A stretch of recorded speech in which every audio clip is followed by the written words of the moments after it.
कक्षा 8वीं के तीसरे अध्याय चतुर्भुजों को समझना के 5वें लेक्चर में आप सबका स्वागत है। आज इस लेक्चर में हम चतुर्भुजों के विभिन्न प्रकारों के बारे में पढ़ेंगे। अब चतुर्भुजों के विभिन्न प्रकार, चतुर्भुजों के कोणों, उनकी भुजाओं के आधार पर अलग अलग प्रकार हैं। इनमें है पहला समलम, पहला है समलम चतुर्भुज, दूसरा पतंग चतुर्भुज, तीसरा समांतर चतुर्भुज। आइए अब इनके बारे में थोड़ा डिटेल से पढ़ते हैं। पहला प्रकार है समलम। समलम चतुर्भुज, इसकी क्या विशेषता है, क्या परिभाषा है इसकी? समलम एक ऐसा चतुर्भुज होता है जिसमें भुजाओं का एक युग्म समांतर होता है। कितना युग्म? एक युग्म। अब कोई भी चतुर्भुज होते हैं उसमें कितने युग्म होते हैं?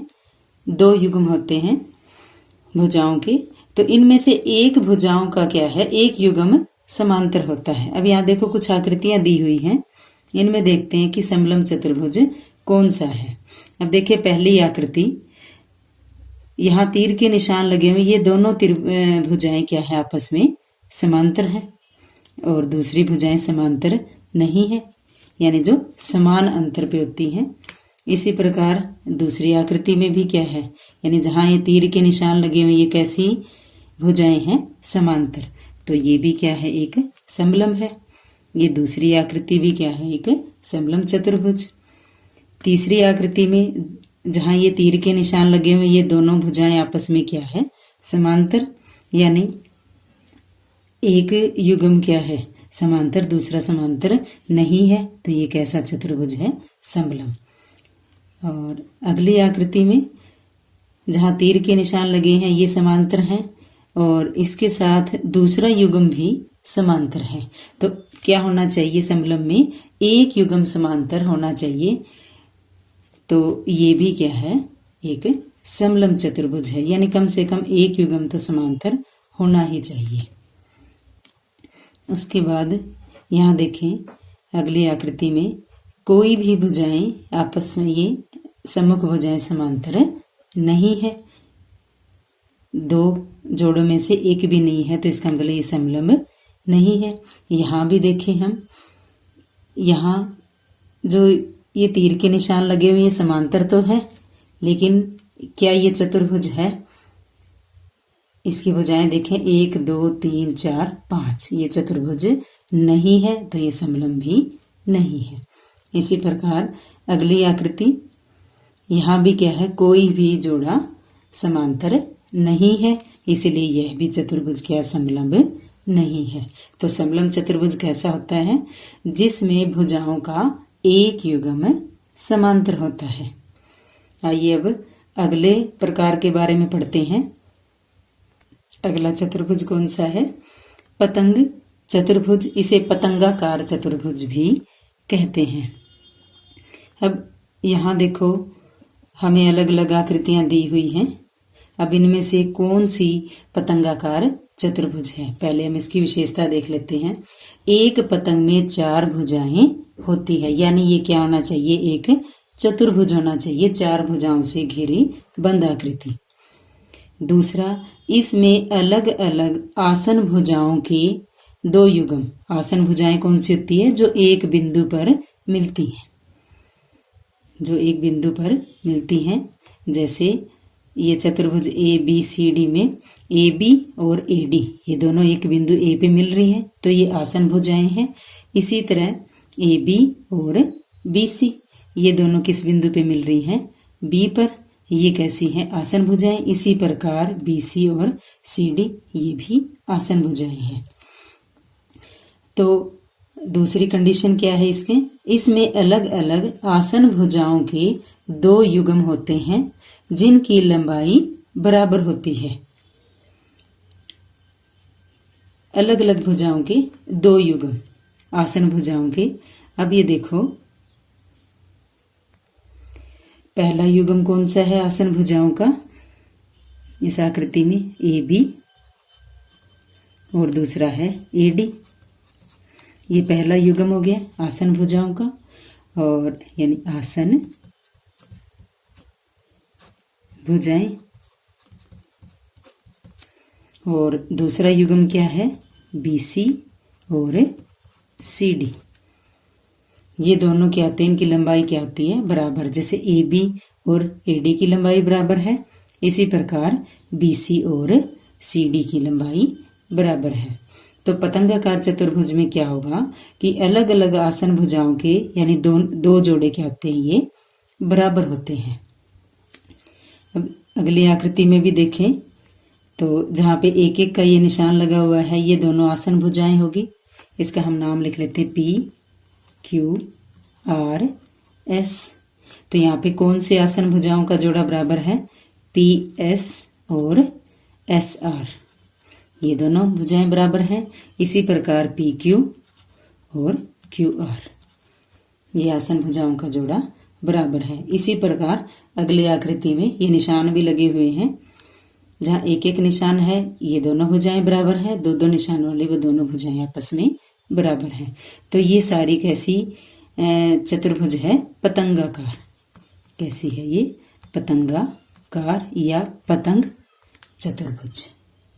इससे अगली आकृति में सम्मुख भुजाएं क्या दी हुई हैं, बराबर दी हुई हैं। आसन भुजाएं बराबर नहीं है, बल्कि क्या है, सम्मुख भुजाएं बराबर है। तो ये भी पतंगाकार चतुर्भुज नहीं है। उसके बाद ये लास्ट आकृति है, इसमें भी क्या दी हुई है, सिर्फ आसन भुजाओं का एक युग्म है। तो दूसरा युग्म भी बराबर, लेकिन वो दोनों कैसी होनी चाहिए थी, अलग अलग। अब इनमें तो ये एक भुजा क्या होगी है, कॉमन होगी है। तो इसे हम पतंगाकार चतुर्भुज नहीं कहेंगे, क्योंकि आसन भुजाएं का जो युग्म है वो अलग अलग होना चाहिए, जैसे इन पहली आकृतियों में दिया हुआ है।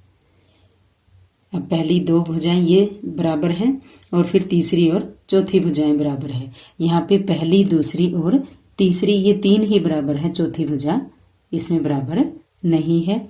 तो इसको भी क्या कहेंगे हम, पतंगाकार चतुर्भुज नहीं है। तो इस प्रकार हम क्या कह सकते हैं, जो पतंगाकार चतुर्भुज है उसमें अलग अलग आसन भुजाओं के दो युग्म जिनकी लंबाई बराबर होती है, वो पतंगाकार चतुर्भुज होता है। आइए अब हम इसका तीसरा प्रकार के बारे में पढ़ते हैं, जिसका नाम है समांतर चतुर्भुज। समांतर चतुर्भुज का संबंध समांतर रेखाओं से है। ये भी एक प्रकार का चतुर्भुज है, यानी चार भुजाओं से घिरी बंधाकृति है ये, और यह समांतर रेखाओं से संबंधित है। जैसे एक युग्म ये है समांतर रेखाओं का, दूसरा ये तिरछी है, पर ये दोनों समांतर रेखाएं हैं। अब इन चारों समांतर रेखाओं के बीच में जो ये आकृति बनी है, ये क्या है, समांतर चतुर्भुज। यानी इसमें जो सम्मुख भुजाएं होती हैं वो कैसी होती हैं, समांतर होती हैं। तो हमें यहाँ कुछ आकृतियां दी हुई है, यहाँ हम देखते हैं कि उनमें से कौन सा समांतर चतुर्भुज है। पहली आकृति है जिसका नाम है ABCD। अब यहाँ देखें हम AB समांतर DC, ये दोनों समांतर दी हुई हैं जो कि सम्मुख भुजाएं हैं। उसके बाद AD समांतर BC, AD और ये BC, ये दोनों भी कैसी हैं, सम्मुख भुजाएं हैं और समांतर हैं। तो इसका मतलब ये ABCD एक समांतर चतुर्भुज है। अगली आकृति जिसका नाम है PQSR, इसमें PQ और SR ये दोनों समांतर दिया हुआ है। QS और PR ये भी समांतर हैं जो कि सम्मुख भुजाएं हैं। तो ये भी क्या है, एक समांतर चतुर्भुज है। इसी प्रकार अगला चतुर्भुज है LMNO या LONM।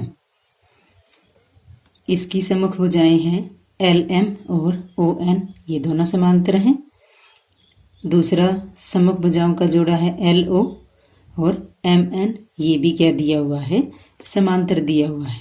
ये बीच में जो ये निशान जो दिए हुए हैं, ये किस चीज का है, ये निशान समांतर का है। तो आमने सामने की यानी सम्मुख भुजाएं क्या है, इसकी समांतर है, तो ये भी कैसा है, समांतर चतुर्भुज। अगली आकृति में इसका नाम है ABDC। इसमें AB समांतर CD ये तो दिया हुआ है, लेकिन AC और BD ये भी सम्मुख भुजाएं हैं, ये समांतर नहीं दी हुई। और समांतर चतुर्भुज में क्या होना चाहिए कि सम्मुख भुजाओं के दोनों युग्म ही कैसे होने चाहिए, समांतर, वही समांतर चतुर्भुज होता है। तो यहाँ सिर्फ एक ही युग्म समांतर है, इसलिए ये समांतर चतुर्भुज नहीं है। इसे हम क्या कह सकते हैं, समलंब, क्योंकि उसके अंदर तो सिर्फ एक ही युग्म होना चाहिए समांतर का, वो है, तो ये एक समलंब आकृति है, समांतर चतुर्भुज की नहीं है। अगली आकृति में कोई सम्मुख भुजाओं का जोड़ा समांतर नहीं है, तो ये चतुर्भुज भी समांतर नहीं है। उससे आगे ये आकृति चतुर्भुज है ही नहीं। इसमें कितनी भुजाएं हैं, 1 2 3 4 5 6, ये एक षटभुज दिया हुआ है, ये चतुर्भुज नहीं है, तो ये समांतर चतुर्भुज भी नहीं है। तो समांतर चतुर्भुज की हम क्या परिभाषा लिखेंगे कि समांतर चतुर्भुज एक चतुर्भुज होता है जिसकी सम्मुख भुजाएं, सम्मुख यानी आमने सामने की भुजाएं समांतर होती हैं। आइए अब हम समांतर चतुर्भुज के गुणों विशेषताओं के बारे में पढ़ते हैं, जो कि हमारे सवालों को हल करने में बहुत महत्वपूर्ण हैं। समांतर चतुर्भुज के गुण या विशेषताएं। पहला गुण है समांतर चतुर्भुज की सम्मुख भुजाएं बराबर माप की होती हैं। सम्मुख यानी आमने सामने की भुजाएं क्या होती हैं, लंबाई में बराबर होती हैं। तो आइए इससे संबंधित एक सवाल जो कि उदाहरण नंबर 3 है उसको हल करते हैं। यहाँ दिया हुआ है समांतर चतुर्भुज PQRS का परिमाप ज्ञात कीजिए। परिमाप का मतलब सभी भुजाओं का योग, और समांतर चतुर्भुज की क्या होती है, सम्मुख भुजाएं बराबर माप की होती है। यहाँ हमें सिर्फ 2 ही भुजाओं का माप दिया हुआ है, PQ और QR। तो अब इसमें हम पहला गुण लगाएंगे, सम्मुख भुजाएं बराबर होती हैं, सम्मुख यानी आमने सामने की। तो PQ की सम्मुख क्या है, SR। अब PQ 12 सेंटीमीटर है, तो SR भी क्या होगा, 12 सेंटीमीटर। QR की सम्मुख भुजा है PS, ये 7 सेंटीमीटर है, तो ये भी 7 सेंटीमीटर होगा। अब समांतर चतुर्भुज, समांतर चतुर्भुज का PQRS का परिमाप ज्ञात करेंगे। तो का परिमाप बराबर सभी भुजाओं का योग, सभी भुजाओं का योग। अब एक पहली भुजा है PQ, ये 12 सेंटीमीटर है, अगली QR ये 7 सेंटीमीटर, उससे अगली RS ये भी 12 सेंटीमीटर है, SP ये 7 सेंटीमीटर है। अब इनको जोड़ेंगे तो 12 और 7 19, 19 और 19 38 सेंटीमीटर। ये क्या आ गया, समांतर चतुर्भुज PQRS का परिमाप। तो इसमें हमने कौन सा गुण लगाया, पहला गुण कि समांतर चतुर्भुज की सम्मुख भुजाएं बराबर माप की होती हैं। आइए अब अगला गुण पढ़ते हैं। दूसरा गुण है समांतर चतुर्भुज के सम्मुख कोण बराबर माप के होते हैं। पहला था कि सम्मुख भुजाएं बराबर माप की होती है। अब दूसरा गुण है समांतर चतुर्भुज के सम्मुख कोण बराबर माप के होते हैं। सम्मुख यानी आमने सामने के कोण। इससे संबंधित चौथा उदाहरण है, ये एक आकृति दी हुई है, इसमें BEST एक समांतर चतुर्भुज है। BEST ये एक चतुर्भुज दिया हुआ है जो कि क्या है, समांतर चतुर्भुज। X, Y और Z के मान ज्ञात कीजिए। यहाँ X, Y, Z ये 3 कोण दिए हुए हैं, इनका मान हमें ज्ञात करना है। और हमें एक कोण दिया हुआ है B कोण, वो कितना है, 100 डिग्री का। तो इसमें हम कौन सा गुण लगाएंगे, दूसरा कि सम्मुख कोण बराबर होते हैं। तो सम्मुख कोण आमने सामने के कोण, अब 100 डिग्री के सामने कोण कौन सा है, x। तो x का मान क्या होगा, 100 डिग्री, क्योंकि BEST एक समांतर चतुर्भुज है और इनके आमने सामने के कोण बराबर होंगे। तो x बराबर कितना आ गया, 100 डिग्री। और यहाँ क्या लिखेंगे, ये सम्मुख कोण। कैसे कोण है ये, सम्मुख कोण। उसके बाद है z कोण ज्ञात करना हमें और y कोण। अब यहाँ देखें हम TS और BE, ये दोनों कैसी हैं, समांतर रेखाएं हैं, TS और BE। और SE एक तिर्यक रेखा है और SE एक तिर्यक, यानी जो इन दोनों को काट रही है, तिर्यक रेखा है। तो यहाँ पे जो x और y दो कोण बने हुए हैं, ये कैसे कोण हैं, ये दोनों संगत कोण हैं। समांतर रेखाओं पर ये जो कोण बने हुए हैं तिर्यक रेखा से, x और y, ये दोनों कैसे कोण हैं, संगत कोण। x बराबर y और ये क्या है, संगत कोण।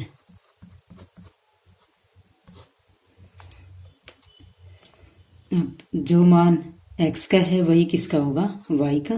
तो y भी कितना होगा, 100 डिग्री। अब x का मान भी आ गया है, y का भी आ गया, क्या रह गया, z का मान रह गया। अब ये देखें बिंदु E पर z और y दोनों कैसे कोण हैं, ये दोनों एक रैखिक युग्म बना रहे हैं, क्योंकि यहाँ देखो इन दोनों कोणों से एक सीधी सरल रेखा बन रही है। तो ये कैसे कोण है, दोनों रैखिक युग्म। तो z, कोण z प्लस कोण y बराबर 180 डिग्री। और क्या है, ये रैखिक युग्म। कोण z प्लस, अब y का मान कितना है, 100, इन दोनों का जोड़ 180। तो कोण z बराबर 180 माइनस 100, ये आ गया 80 डिग्री। z का मान कितना आ गया, 80 डिग्री, y का मान 100 डिग्री और x का मान भी 100 डिग्री। यही हमें ज्ञात करने थे। अब इस उदाहरण में हमने कौन से गुण का प्रयोग किया है, समांतर चतुर्भुज के सम्मुख कोणों का, कि उनका माप कैसा होता है, बराबर होता है। इस गुण का हमने इसमें प्रयोग किया है। आइए अब हम इसका तीसरा गुण पढ़ते हैं। तीसरा गुण है समांतर चतुर्भुज के आसन कोण समपूरक होते हैं। कौन से कोण, आसन कोण, और क्या होते हैं वो, समपूरक। समपूरक का मतलब उनका योग 180 डिग्री होता है। अब आसन कोण कौन से हैं, जो एक ही भुजा के दोनों सिरों पे बने हुए हैं।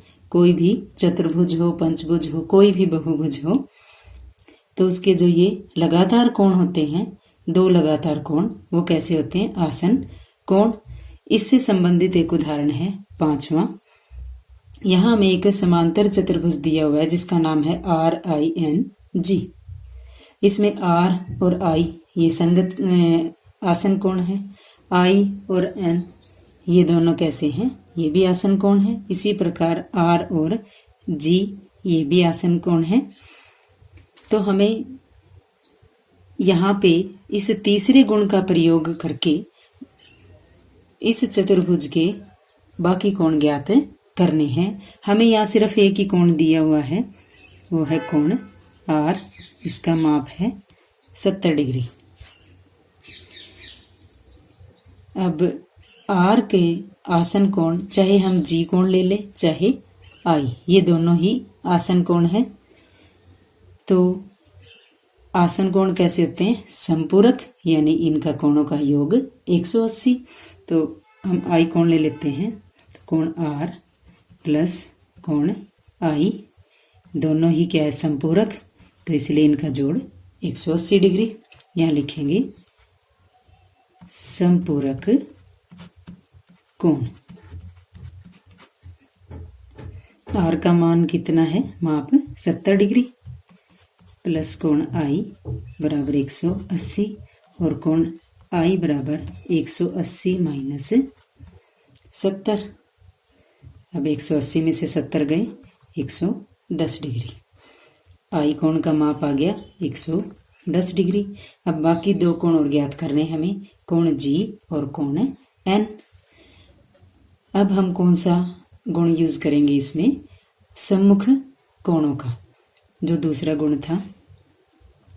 अब कोण आर बराबर कोण एन, ये सम्मुख कोण है, सम्मुख कोण जो कि बराबर होते हैं, तो कोण एन बराबर कितना आ जाएगा? 70 डिग्री। इसी प्रकार कोण जी और कोण आई ये भी क्या है? सम्मुख कोण।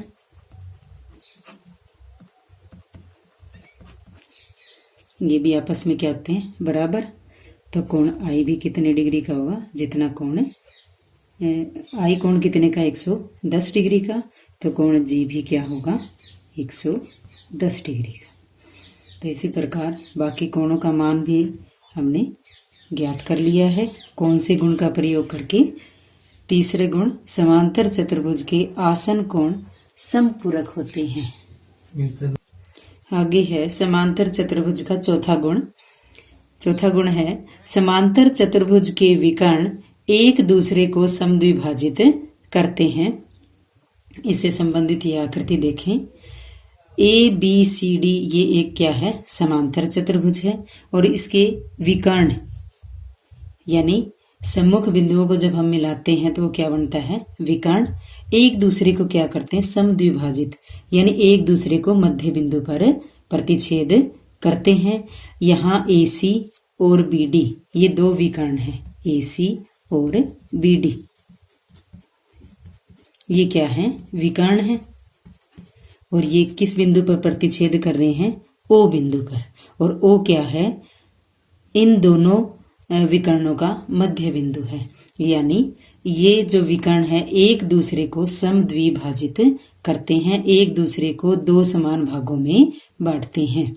अब यहाँ एक भाग यानी ए ओ बराबर किसके होगा? ओ सी के। दूसरा, ये एक विकर्ण के दोनों भाग हैं, ए ओ और ओ सी। दूसरे विकर्ण के हैं डी ओ और ओ बी। ये आपस में क्या है? बराबर है। तो आइए इस गुण से संबंधित हम उदाहरण नंबर 6 को हल करते हैं। उदाहरण 6 आकृति, हमें यहाँ एक आकृति दी हुई है। HELP एक समांतर चतुर्भुज है, ये इसका नाम है। दिया है लंबाई सेंटीमीटर में, OE 4 सेंटीमीटर, HL ये इसका विकर्ण है, PE से 5 अधिक है। किससे अधिक है? PE से 5 सेंटीमीटर अधिक है, क्योंकि लंबाई सेंटीमीटर में दी हुई है। OH ज्ञात कीजिए। क्या ज्ञात करना में? OH। OE दिया हुआ है, OE बराबर 4 सेंटीमीटर, ये OE है। अब हम यहां देखें OE क्या है? PE विकर्ण का आधा भाग है। कैसा भाग है ये? आधा भाग है। यहाँ हम समांतर चतुर्भुज के चौथे गुण का प्रयोग करेंगे कि विकर्ण एक दूसरे को मध्य बिंदु पर काटते हैं, इसलिए OE PE का क्या है? आधा भाग है। अगर OE 4 सेंटीमीटर है तो PO भी क्या होगा? 4 सेंटीमीटर होगा। अतः PO बराबर 4 सेंटीमीटर। क्यों? क्योंकि समांतर चतुर्भुज के विकर्ण एक दूसरे को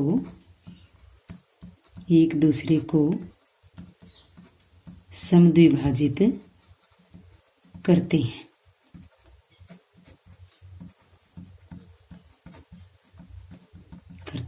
हैं। तो PO भी क्या है? 4 सेंटीमीटर। अब PE विकर्ण, इसकी लंबाई क्या होगी है? 4 और 4 8 सेंटीमीटर। आगे हमें क्या दिया हुआ है?